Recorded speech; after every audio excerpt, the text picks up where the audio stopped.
Not really much on the last game to go over. It's pretty clear after the game what I said, and I think it was dead on. So moving on, we improved in a few areas.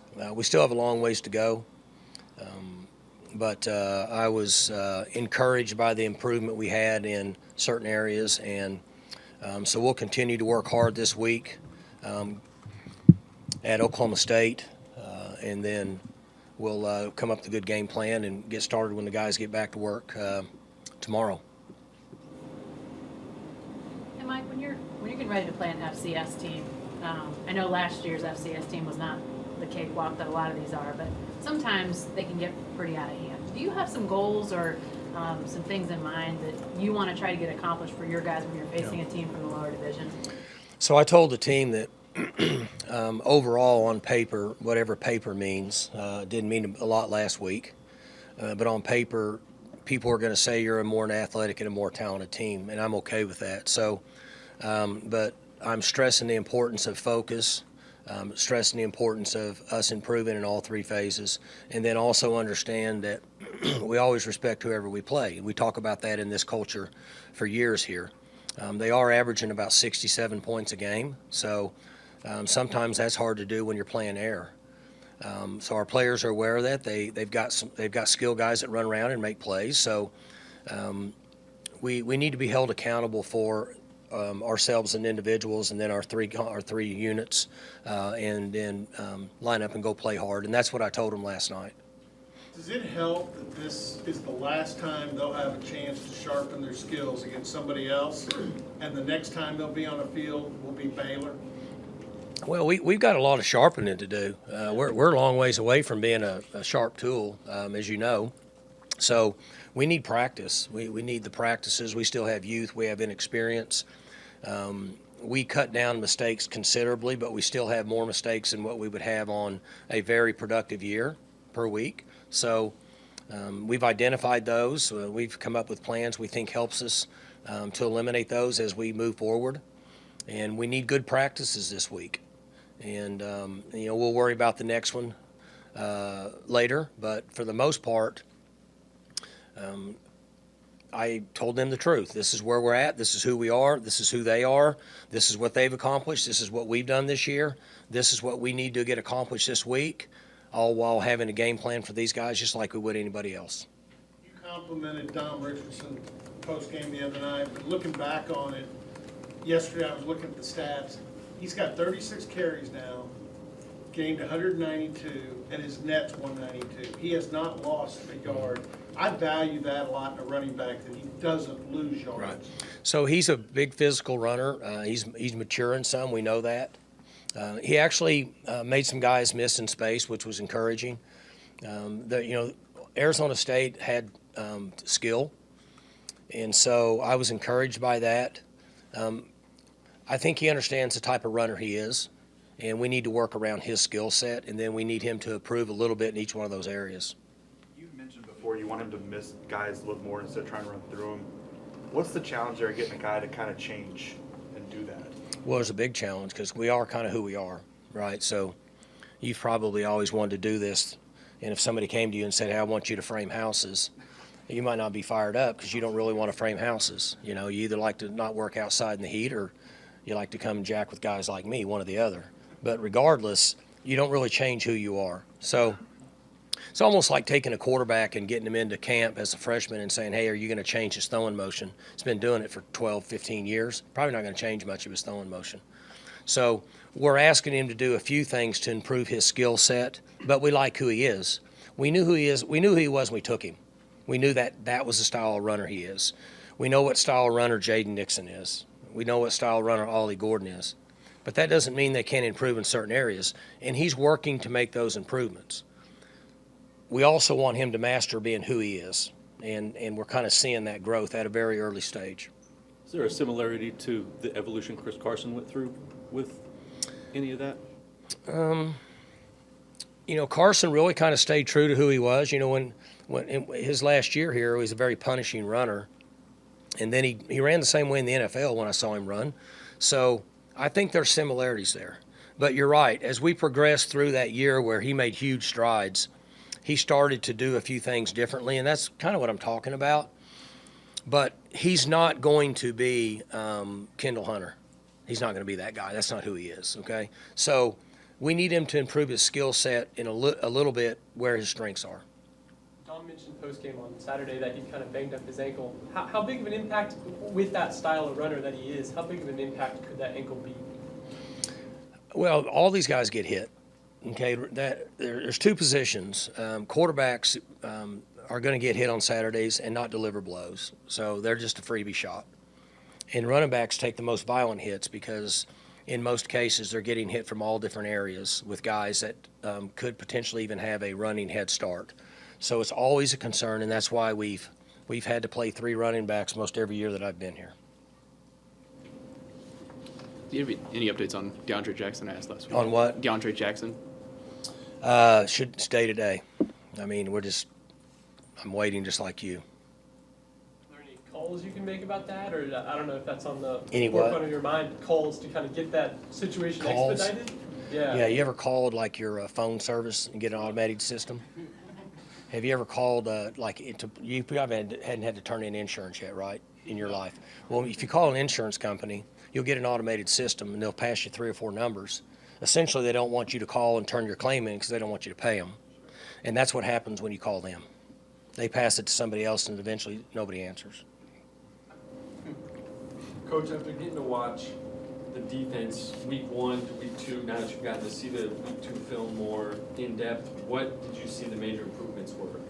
We were better at communicating. I mean, you guys watched the game. In the first game, we left gaps open multiple times, turned guys loose in the red zone in coverage. We were much better. We still have ways to go, but we're improved. I'm pleased with the improvements we made from week 1 to week 2, but those improvements aren't to a point now to where we can be successful for the remainder of the year. We need more improvements this week. So, as I've said multiple times, as coaches, we're responsible for that. We have to look and say, here's what happened. Why did this happen? What's the plan to solve it? Put that plan in place and make it better. I saw that take place, but I need to see that again this week in all phases. Just like offense, we were a better run blocking team in the second half than we were in the first 5 quarters of the season, or 5 halves, or a first half, second half, 3 halves. Got much better. I don't know why, but we were. That's the way it needs to be from start to finish in order for us to continue to improve each week.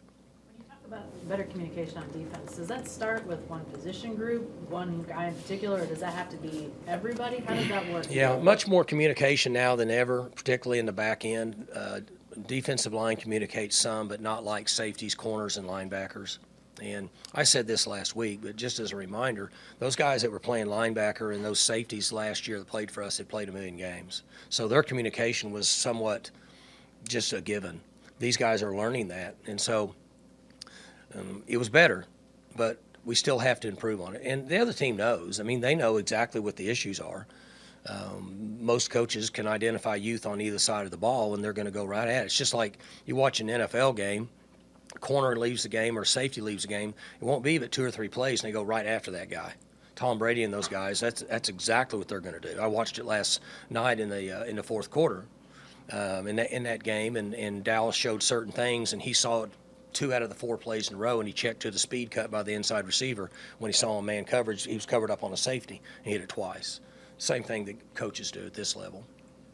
You have more than a few old souls on your team, guys that act older than they, maybe even older than they are, but when you look in particular at Brendan, Evers and Brock Martin, are they throwbacks? I mean, Yeah, sure. Well, and it's interesting. I talk to the team a lot about our discipline and toughness, and explain to them and define that for them so they understand what that actually means, right? So most young people that we communicate with today, you can tell them something and they shake their head. They have no idea what you're talking about unless you question them and ask them. And the other day I talked to the team about it and how important it is and the way this culture was built. And when we were done, Brock walked up and put his arm around me and said, Coach, really all I have is discipline and toughness because I'm really not that good. He goes, I just kind of live on discipline and toughness. And I said, well, there's 2 things. 1, that's true. 2, you are pretty good because you choose to do that. And you are tougher than most people that step on the field. So, yes, those are throwback guys from the day. And Evers is like a 30-year-old man. You know, he's working on his 3rd degree or whatever. He's got, I don't know how many degrees he's got here, and he's getting his education, and he's a role player. And, you know, they get beat up. You see them in games, they get hurt. You know, they're like 10-year vets in the NFL. You know, they come over and they, you know, smoke a cigarette and they go back out and play 10 more plays. I mean, that's what they do. You know, just like the guy that played first base back in the day for the Cubs. Hernandez, right? And Don Mattingly, you know, they'd burn one in the dugout and go back out and hit a double opposite field. The name Ben Bowman came up on our broadcast the other night. He's a throwback. I said I would pay to see Ben Bowman in his prime go against Evers. That would be. It would be a battle that you'd have to turn the lights on for, because neither one of them would ever give in. Bowie's like the guy that you fight in high school, and then if you end up winning the fight, the bad news is you have to fight him tomorrow. And then he probably wants to fight again the next day. And that's Bowie. You know, he came to practice about 2 weeks ago. And we were kind of reminiscing a little bit about you know, when he walks in, he doesn't really look like a guy that could block Tommy Harris, I think his name was, that played at OU. And then in that one game out here, he dominated Tommy. No business doing it. And then he said Dvorak was the problem. He said Dvorak was the real issue there. But he's a throwback guy, and Brock and Evers, they fall in that same category. Coach,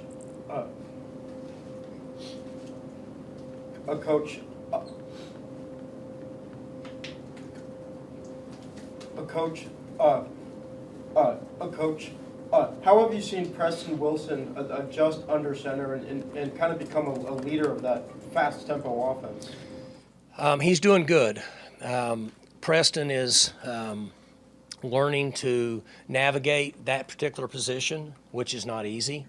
You know, they kind of control everything. So you've heard me say a lot of times that this offense is simple except for the quarterback.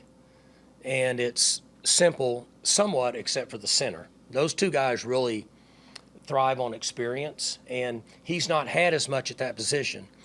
But I'm pleased with where he's at this point in not having a lot of experience navigating the offensive line, because we rely on them to do a lot. So I'm pleased with where he's at. But he studies all the time. Like when I walk the halls yesterday and today, he's there studying, watching tape on his own. He's dedicated to the concept. But he also is similar to the communication that Jenny brought up with who's responsible on defense for that communication. It's the same thing. He's communicating to everybody, including the quarterback at times. And the defensive guys are communicating with each other. And there's youth in those spots, and that's why it's not where it needs to be, but I'm pleased with where he's at now compared to the first game. What gave the offensive line a C after Central Michigan? What did you see from them this past week? A grade? Yeah, grade. Yeah, I give them every bit of a B this week, because in the second half, they were physical and covered guys up in the run game. And I might have said this after the game, but our defensive line took the game over in the second half, and our offensive line and running backs took the game over in the second half. Much different than what we did in the first week. Do you think you learned anything new about those guys, or was it just a matter of execution? The offensive line? Yeah. He just covered guys up. So when you have the style of backs that we have, with the exception of 23. 23 is a Kendall Hunter kind of guy once he grows up and gets mature and a little stronger. The other guys are going to run through arm tackles. So we need to cover guys up. If we cover defensive linemen and linebackers up, we can run through arm tackles. You throw no hitters and you have missed assignments and turn guys loose, these guys aren't going to make – like last year, Jalen Warren made guys miss for no gain and then got yards because he had that side-to-side ability. These guys aren't there yet. So if you don't cover a guy up, then you're probably going to have minimal yards. You're looking at a 2-yard gain. So we just need to cover guys up. Going back to Preston real quick. You've talked in the past about how much quarterback the position has changed since 20 years or when you played. Whatever. Really, it's changed in 5 years. Yeah. Is center right up there? too? In terms of, Yeah, I would say, I never really thought of it that way, but we see so many different looks now. We see 4 down, we see 3 down, we see 3 down with mug backers, we see 4 down with walked up backers, we see 3-3 stack, and nobody stands still anymore. So it's become somewhat complicated for centers, just like it has quarterbacks. I mean, I never really thought about that, but I would say it's might be just as complicated now for them over the last 5 to 6 years as it is for quarterbacks with the different designs and defenses. Mike, you talked recently about how much you enjoy the administration you're working with right now. A guy that we haven't really asked you about is Reed Sigman, and I know he's maybe not interact with him as much as Chad. I don't know, but what's been your impression of him in the last year and what he's brought to your program? So Reed has been fantastic, and I mentioned that we have a really good chain of command, in my opinion. We have a president who is very supportive, but says we have an athletic director that runs this department. Also, I'm going to support you, and he's learning on the run. Chad's been fantastic, but you can't just show up as an AD and be an AD. It takes time. You got to start somewhere, but it takes time. He's learning. Reed has been huge for him because Reed works directly with football. Reed's a football guy. He's been at football schools. He understands what it takes, and so that's been a huge lift for us. And he communicates directly with Chad, and 95%, maybe more than that goes on, doesn't ever come back on my desk because they handle it, make good quality decisions. It's not always been yes, coach, but there's a good decision made for whatever reason, even if it's not something that maybe we want. And he's been huge because he understands in the big picture what it takes to be successful in football. I mean, I've obviously interacted with him a lot less than you do, but he seems very analytical.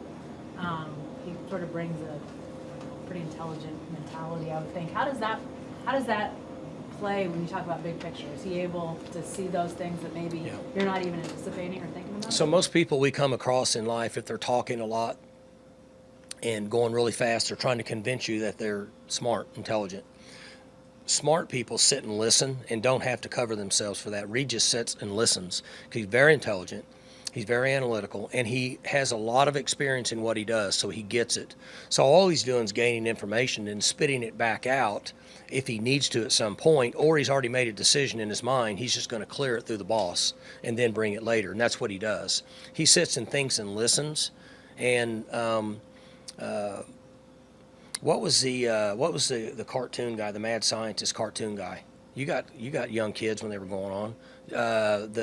He was in the chemistry lab all the time. Dexter the Laboratory. Yeah, you know him. He's a good man. Okay, no, I'm talking about, but I thought maybe your kids would have watched it. But anyway, Dexter Laboratory, that's kind of like Reed. Like, he figures it out, he's smart, he's like all this, and he comes up with a plan. But he's been fantastic for us, again, for 2 reasons. 1, he's a good communicator. 2, he's been at big-time football schools, and he gets it. Last thing I'll ask about him, is there an area where you can point to and say, we're better in this, definitely because of Reed's influence? Communication. So in order for President's going to do whatever she wants to do. We all report to her. And then in order for us to function, we need good communication from the head football coach to the athletic director, and then who's ever in charge of football, which is basically Reed. And if we have good communication and we're all on the same page, right or wrong or indifferent, we can accomplish things. When there's not a good line of communication, then things get stopped, and then the factory doesn't produce anything because there's no engine in the car because the factory stopped. So he's really good at communication, and that keeps things flowing. It seems like Samuelo's had a pretty good start to the year. He Has that has. surprised you at all? What No, have you seen from him? he's growing up, maturity, experience. Last year we had so many guys, he didn't get as many reps as what he would have if we had a really, really good defensive line last year. So now he's playing more. He's learning to push through a little fatigue. His technique's better. His shoulders stay square. He's not getting turned as much. He's flat backed. He's staying low. And what you're seeing is right. He's improving and getting a little bit better. He should be considerably better in a month. He played a lot of, maybe it's true freshman year, redshirt freshman year, something like that.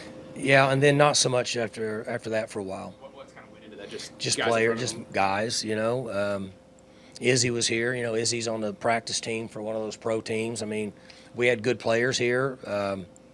guys that were just playing in front of him. On the defensive line, we all know about the depth you've got at end, but how comfortable are you with what you've got at defensive tackle from a depth perspective? I mean, we're not quite as deep there as we are at the end. That's why we play Lacey some inside and outside for that reason. I mean, I would always like to have another 300-pounder. You can't ever have enough of those guys, but I'm not going to complain because we're far better from a depth standpoint than what we used to be. You know, Dave and I were talking last week on a radio show. Shane Jarka was playing 65 plays a game for us at one time. I mean, he could have filed charges against us for that. You know, his body and he's not ready. He wasn't prepared for that. We didn't have anybody else. But fortunately, we don't have those issues now, so I'm not going to complain too much. Something after the game that stuck out was Tyler Lacey said he likes watching tape on a lot of guys in the pros. Who's that? Tyler Lacey. He likes watching a lot of pro tape. Right. So we talk about that quite a bit, particularly pass rushers, because they use, you know, the other night, whenever that game was, I don't know, Von Miller was playing against somebody, and I came home and watched it in the fourth quarter. And you can watch his pass rush and his technique and his path and his shoulder dip, getting his pads down and ripping under and then bending around and grabbing a quarterback's legs. That's the one position, defensive rushers, defensive end that rush the passer, that you can learn from watching, in my opinion. You know, years ago, when I was, I don't know when it was, 20-something years ago, I was visiting with Coach Holder about teaching golf. And he said, in his opinion, the best thing a young kid can do until he's 12 is turn the TV on and watch those pro guys on TV and watch their swing. He said you can learn from that. And then once you get to be after 12 years old, maybe we can teach you a little bit of golf, but you should just watch TV all the time and just watch these guys swing. Now, obviously, I don't know anything about golf, but I think it's the same at the defensive line position, that if I was a defensive lineman, I would watch the cut-ups of, I say cut-ups, that shows how old I am, watch the videos on Twitter, I guess is where they find them, of these guys as pass rushers, because you can learn a trade and techniques from those guys. Obviously, you have one of those former guys who's now in the NFL in Ogba. I mean, he's been one of the top sack guys. Is there anything from his film here that you could tell guys that, you know, this is what he was able to do that made him so successful, made him an NFL guy? Yeah, I think it's some of the same. They watch guys that have been here, but I think they're more infatuated with the NFL. I mean, that's what they like to see, right? They dress like them on game day. They turn their pants into shorts, and they do, you know, I saw Lacey, I don't know how many sacks he had Saturday, but one time he did, you know, that. And somebody in the NFL does it. I don't know who it is. I've seen it, so I'm for it. I'm all for it. But they like to pattern themselves after NFL guys. Mikulski and Woodard split reps at right guard. Was there something that went into that? Or? No, just trying to keep guys fresh. You know, there's two positions on the field that we don't play anybody other than the starters, and it's offensive line and quarterback. That's just the way it's always been. So we're trying to facilitate guys that have practiced and have shown in practice they're good enough to play. The question I've had to the coaches is, why don't they play some? Let's see if they can play. They've shown us in practice that we think they can perform. So, one, we can rest a guy. Two, we can get a guy some experience. So why wouldn't they play? You know, I think it's interesting what Harbaugh's doing at Michigan with quarterbacks. And, I mean, I don't know anything about it, don't know anything about the quarterbacks, don't know anything about Coach Harbaugh, I don't know anybody. All I know is what I read, where he said, I have two guys that both look like that they're good enough to play. I'm going to play them both. And I think that sometimes as offensive line, we just don't ever think about doing that. But we have other guys that can play, so why not play them some? And that's where that came from. Obviously, you don't know what's going to happen this Saturday night, but over the last 2 years, since the new fresh redshirting rule has been implemented, you know, an FCS opponent is a time that you can take advantage of that rule and get some guys in. Do you think that's people are taking advantage of that the right way? And yeah, I think it's a good rule from the standpoint of it was put in because if you had a player that came in late in the year because of injuries, you didn't want him to burn a year playing 2 or 3 games or whatever. So it's a good rule. when the portal came in, and then that was a part of it, until they got a grasp on the portal, it wasn't a good rule, because then it became free agency with no restrictions, which is not good, in my opinion, for college football, for anybody. Now we have a better grasp on portal, so I think it goes back to being a good rule again. And if we play well enough and get to a point, there's players that we have we'd like to get in and see them play. We got to get to that point to start with. But if we do, historically here, we're going to pull our guys off the field as fast as possible if we're lucky, make a difference. And it's been unusual. We had games last year, early in the year, that we thought that was going to happen, and it was all we could do to win the game. And then we got into conference play, and we played much better, and we had games where we could do that. So we haven't been fortunate enough to really predict a lot of that around here. But if we do, there's guys that will get on the field. In particular, we'll use a lot of early entry young freshmen that have walked onto the program. We'll use them on special teams and give them a chance to go out and play on the college football field and show them our appreciation for them being a part of our team. We'll do that as soon as we can. If we feel like that we have the game in hand, we're going to get guys off and we're going to let everybody else play. Coach, going back to Lacey, I know on Saturday you said him coming back for one more year was either the best decision he made or a great decision. In your opinion, what did he gain this offseason that's given him the production he's having? Yeah, so that was just my opinion on him. I'm seeing another year of maturity. I'm seeing his practice habits. I'm seeing him train in the weight room. I'm seeing his leadership skills. And the guys that play at that level, particularly, like, if you watch, they're grown men, 330-pound physical men. And so for him to have another year of maturity and experience and strength and speed and technique development gives him the best chance, in my opinion, to help us be a really good defense, and it gives him the best chance to make an NFL roster, in my opinion. That's the one position, whether he's going to be whether they see him as an outside guy or not, I don't know. But if he slides into being an inside guy, those are like really big, strong guys. And I can imagine another year of maturity wouldn't help him. Hey, Mike, Colin Clay is a guy that has come back from injury. What's been your impression of him so far and just how he's dealt with all that? I know obviously we talked a bunch about defensive line, how deep you guys are there, just the challenge he's faced to get back out there.